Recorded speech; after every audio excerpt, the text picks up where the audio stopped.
हम हैं देश के एकमात्र ग्रामीण नारीवादी न्यूज चैनल। हमारा समर्थन करें, यूट्यूब चैनल सब्सक्राइब करें, खबरें लाइक करें और वेबसाइट पर सदस्य बनें। नमस्कार दोस्तों, मैं कविता बुंदेलखंडी एक बार फिर हाजिर हूँ आपके सवालों के जवाब देने के लिए। तो दोस्तों, सवालों के जवाब देने से पहले क्या माहौल चल रहा है अपने यूपी में, मैं उस पर ज़रूर से बात करना चाहती हूँ। दोस्तों, आज सुबह ही जैसे आँख खुली और टीवी खोला तो देखा कि विकास दुबे की एनकाउंटर की खबर टीवी के बड़े बड़े हेडलाइन के सामने, और जो एंकर हैं वो चिल्ला चिल्ला करके सिर्फ वही खबर मैंने सवेरे 6 बजे से लेकर के 10 बजे तक सुनी।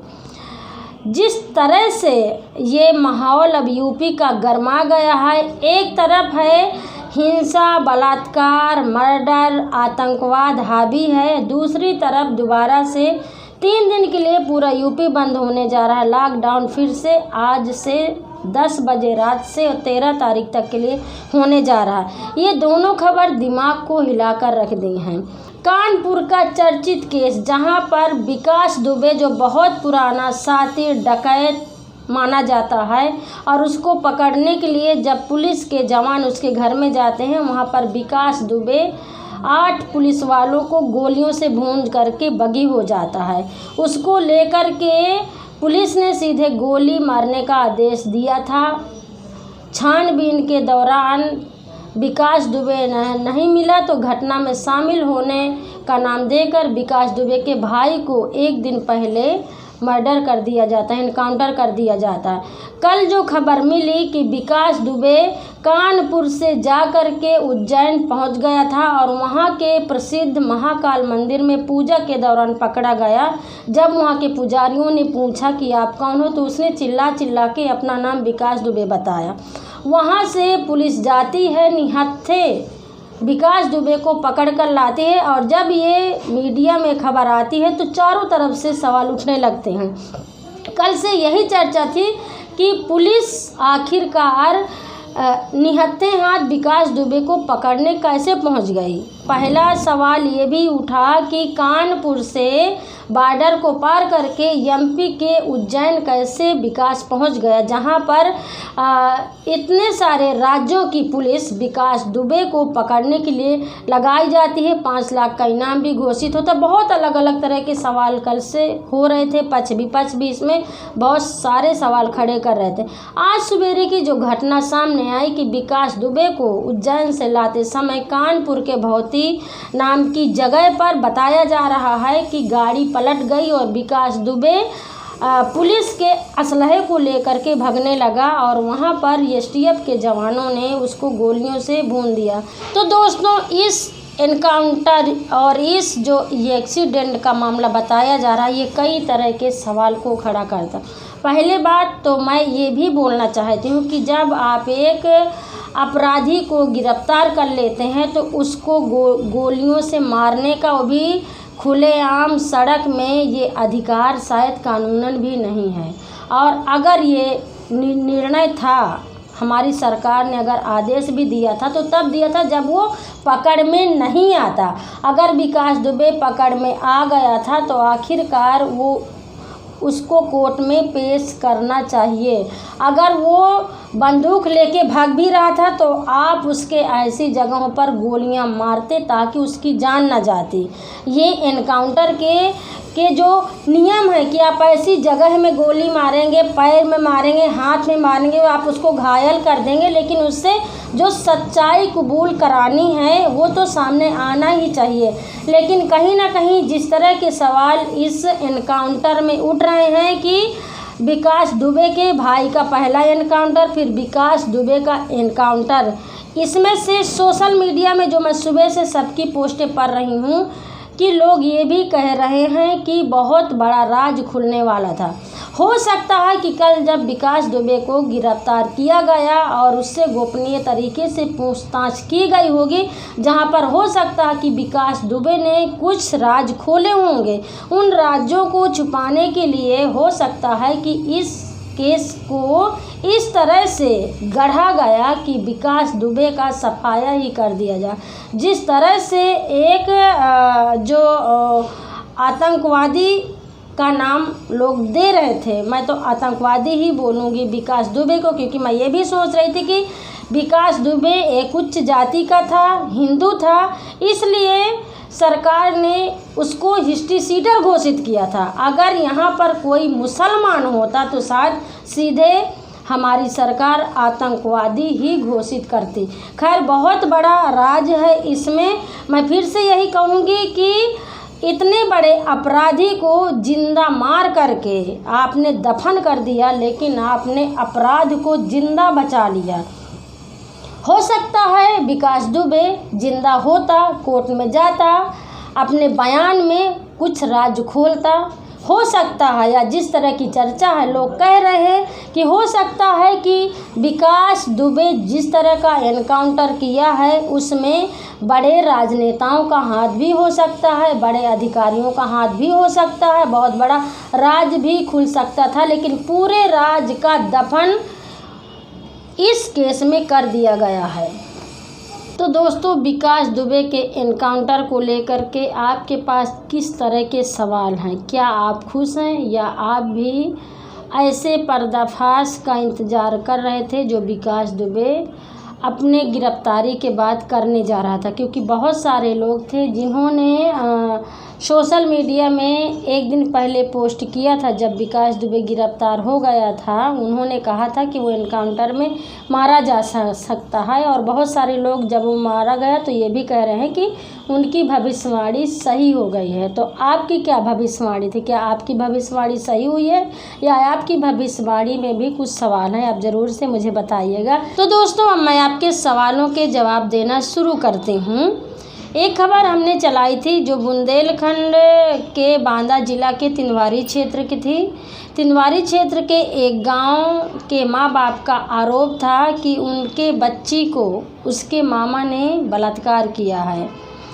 उनकी 8 साल की बच्ची को सोते समय उठाकर उसका मामा जंगल में ले जाता है और वहाँ पर बलात्कार करता है और बेहोशी हालत में छोड़ करके चला आता है।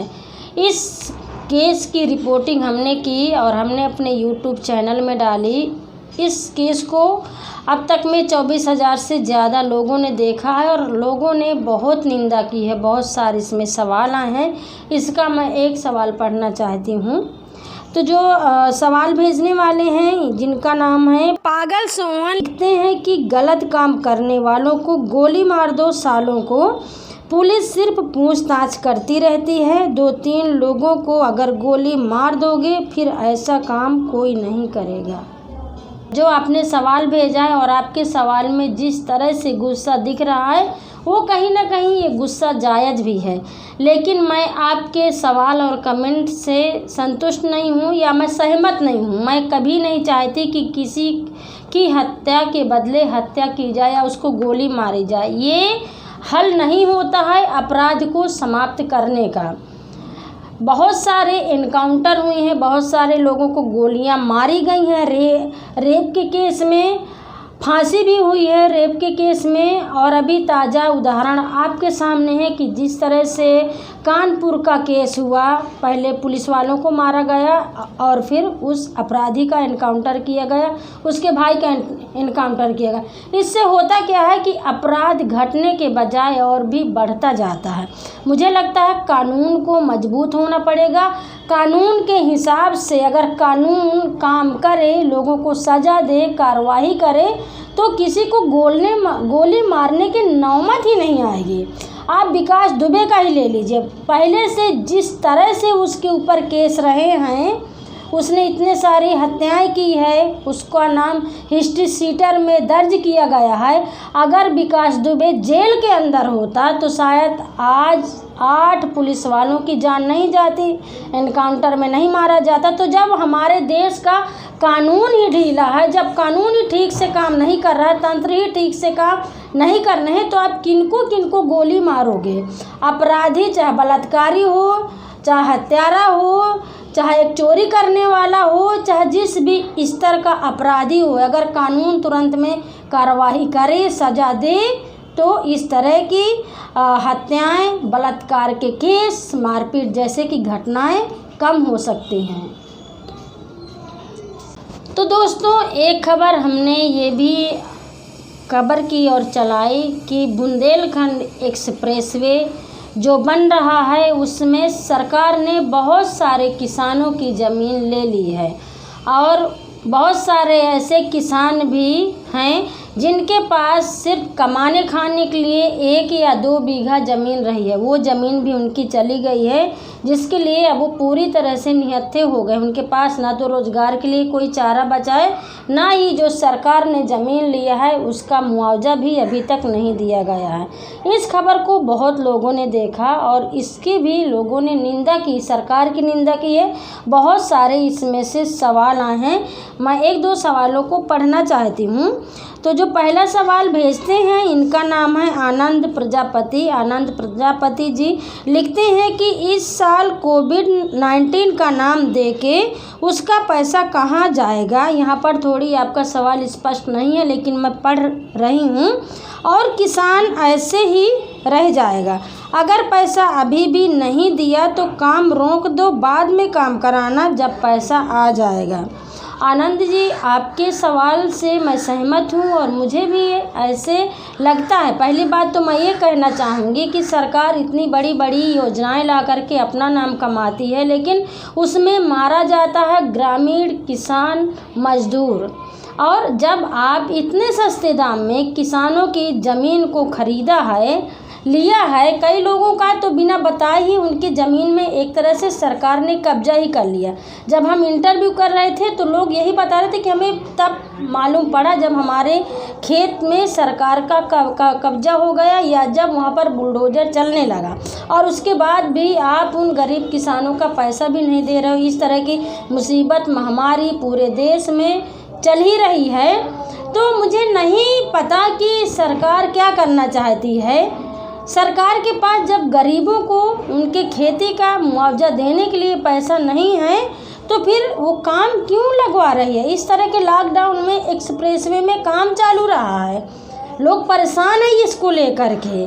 अब सरकार के ऊपर कौन सवाल उठाएगा, काम कराने वाले सरकारी अधिकारी हैं। ऐसे जब मुद्दे होते हैं तो बहुत कम चर्चा का विषय बनता है। तो दोस्तों, ये वाला शो आपको कैसे लगा, आप ज़रूर से अपने सुझाव और कमेंट और अपनी राय आप ज़रूर से मुझे लिख करके बताइए। अगर मेरा शो पसंद आया है तो आप मेरे शो को लाइक करिए, शेयर करिए और कमेंट ज़रूर करिए। और आप हमारे चैनल को अगर सब्सक्राइब नहीं किया है तो आप सब्सक्राइब ज़रूर से कर लीजिए। और अपने आसपास के, अपने गांव के और अपने इलाके के मुद्दे आप ज़रूर से मेरे साथ में शेयर करिए ताकि मैं अपने शो में इसकी चर्चा भी शामिल कर सकूं। तो दोस्तों, जिस तरह से अभी ये चर्चा है और आज 10 बजे से दोबारा से लॉकडाउन होने जा रहा है। ये लॉकडाउन 3 दिन के लिए होगा और बराबर कोरोना के पॉजिटिव केस पाए जा रहे हैं गांव में, शहर में, कस्बों में। तो आप भी इन चीज़ों से सावधान रहिए। आप भी अगर बाहर जाते हैं तो मास्क लगा कर ही जाइए। आप अगर अपने घर में हैं, कोई सामान को छूते हैं या किसी के संपर्क में आते हैं तो अपने हाथों को साबुन या सैनिटाइज़र से साफ करिए। बिना ज़रूरी काम के आप बाहर मत जाइए। तो दोस्तों, इस बार के लिए इतना ही। अगले एपिसोड में मैं फिर मिलूँगी कुछ करारी बातों के साथ में, कुछ आपके नए सवालों के साथ में। तब तक के लिए दीजिए इजाज़त। नमस्कार। खबर लहरिया, आपकी खबर आपकी भाषा।